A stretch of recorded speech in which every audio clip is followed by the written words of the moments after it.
I've been given a choice: punishment or responsibility. I can accept a punishment that fits my crime, or can choose to take responsibility for what I've done. Option 1, I go to juvie. Well, here's the deal. First, my lawyer argues with the state lawyer, and then the judge chooses what is an appropriate consequence. I do my time.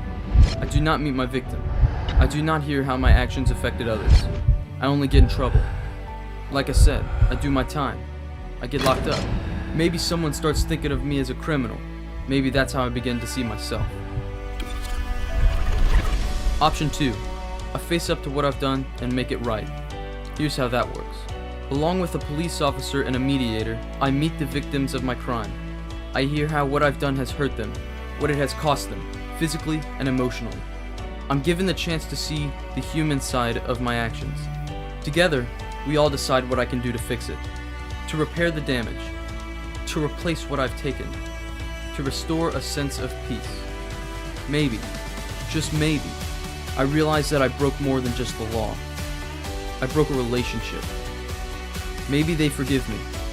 Maybe I accept their forgiveness and begin to see myself as more than just a person. Maybe I see myself as part of a community. So what will it be? Handcuffs or hard work? I am the one that chooses. I am responsible for this one. Only I can decide.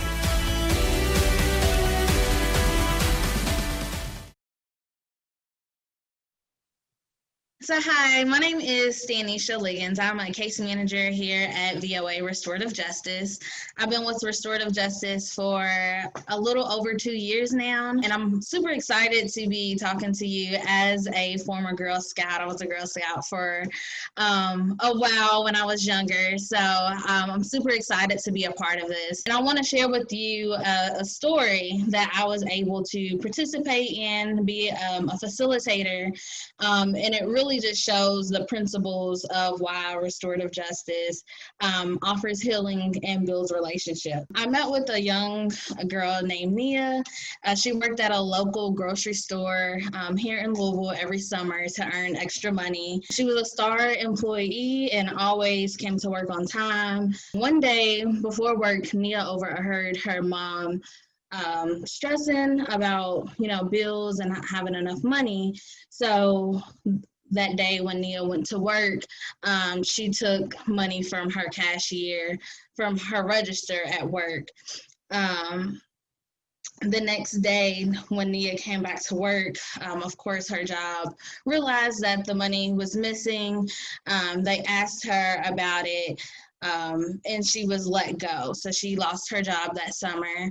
And then she was referred to us here at Restorative Justice. And Nia was able to tell us in the conferencing process of what really happened and what motivated her to take the money from her drawer. So she told us that her mom was really stressing about bills, and she wanted to be able to help her mom. Nia was a very giving and helpful person, and she didn't like to see her mom struggle. Through the restorative justice process, she was able to meet face-to-face with her supervisor and tell her story and share what happened. Although she was super nervous, she knew that her boss and her coworkers were very disappointed in her actions, but she still showed up and was able to take accountability and share her story on what happened.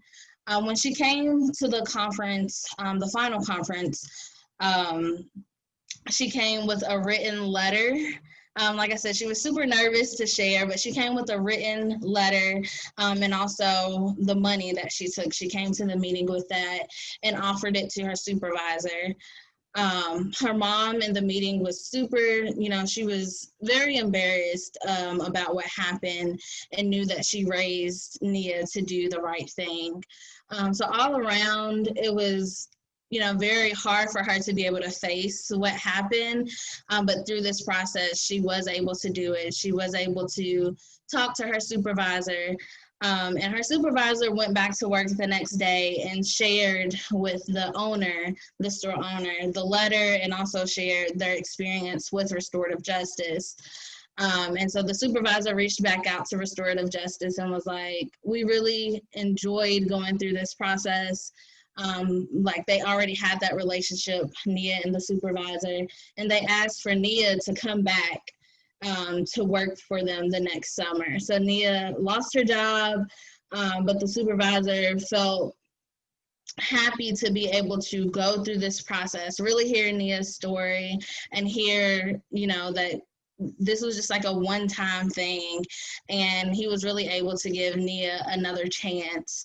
And so Nia was able to get her job back that next summer. So she went back to work at the grocery store. This is just one of the one story that I'm sharing with you that really shows how restorative justice is building community and repairing relationships. So Nia had not talked to her supervisor since this incident. And it was like through this restorative justice process, allowed for them to talk, allowed for them to reconnect. And so that's really what it's about, is being able to build community. And of course, her mom was there as a support throughout the entire process. So now I'm going to introduce our director, Libby Mills. She is a director of the VOA Restorative Justice Program, and she's going to tell you a little bit more about the restorative justice process. Hello, my name is Libby Mills, and I'm the Senior Director for VOA, Volunteers of America Mid-States Restorative Justice Program. And I want to talk to you today about what restorative justice is and just give you a little background information so that you can do your own research and hopefully learn more about it in your own explorations. Restorative justice is a process that allows for the repair of harm caused by a crime or wrongdoing. In its purest form, it is a facilitated process where a person who has been harmed, we usually call the victim, and the person who caused the harm, the offender, meet face-to-face to come up with their own resolution regarding how to repair the harm rather than having a court or other authorities such as schools or businesses deciding what to do. It is a different way, a new lens through which to review crime or wrongdoing. It is a philosophy guiding the way we relate to others. It is a way of being. The process can be uncomfortable and may take more time than the traditional disciplinary processes of school or the court processes addressing criminal charges. However, it can lead to transformative results. Restorative justice is based on ancient cultures and philosophies, and they provide the following. When harm is done, the whole community is involved. The intended outcome is repair, understanding the why, which leads to healing and problem solving. Justice involves more than what you do after the harm has been done. It is the principles of balance and harmony with a priority for strengthening the community. It is our responsibility to live in right relationships and be present for one another in ways that promote healing and flourishing for all. You can see these beliefs all promote the philosophy we are all connected and responsible to each other. I think of one of my favorite proverbs. It is an Ubuntu proverb, and I think it perfectly describes this philosophy. It is, I am because we are, and we are because I am. You can also find this type of thinking and philosophy in our modern religions. The basic tenets of restorative justice to promote the philosophical foundations we just discussed are: crime or wrongdoing causes harm, and harm damages or breaks relationships. If we harm a relationship, then we have an obligation to repair that relationship. Harm is not only felt by an individual, but is also felt by a community. Think of a situation such as a home being broken into in your neighborhood. Does that only affect the homeowners where the house was broken into? No, it also affects the neighbors who must now worry about the owners of the home that was broken into, as well as their own homes and their own safety. And we can discuss many other situations like this where harm causes ripples through a community. A community can be a school, a neighborhood, a business, or an organization, on and on and on. It's bigger than just one individual. Restorative justice processes also allows for us to make things right. This involves accountability. For the person who caused the harm, the offender, accountability is acknowledging and accepting responsibility for what he or she did, being able to listen to and understand how their behavior affected the victim and others in the community, and be willing to negotiate with those they harmed how they can make things right, make amends. The process also allows for the person who caused the harm and the community and others that they impacted to plan on what they need to do to reduce the risk of this person and any others in the community from doing this again. This reduces future victimization, future harm, future crime. There are restorative justice practices that implement this philosophy that we've discussed. The most common are victim offender conferencing, family group conferencing, victim impact panels, peacemaking or talking circles, reparative or community accountability boards. These practices allow us to proactively develop relationships and build community. For example, it can interrupt or stop behaviors which cause harm before they happen. And think about using them in a way that would stop bullying in a classroom before it causes harm to someone or a group. Or it stops name calling before someone is embarrassed or is harmed.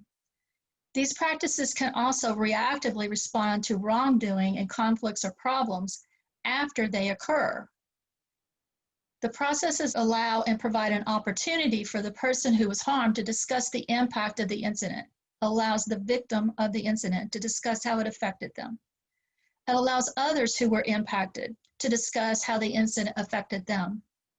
Allows the person who caused the harm to take responsibility for what they did. Allows everyone involved and impacted to discuss how to make things right with the person who caused the harm as they take responsibility. Think of a time when 2 or more young people get into a fight at school or in the neighborhood.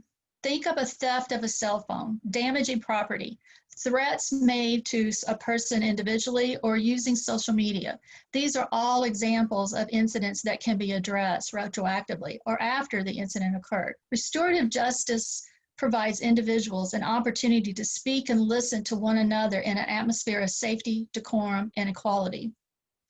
Remember, it is a way of responding to crime or wrongdoing that emphasizes repairing the harm caused by the crime or wrongdoing and restoring harmony as much as possible between the offender, the victim, and the community.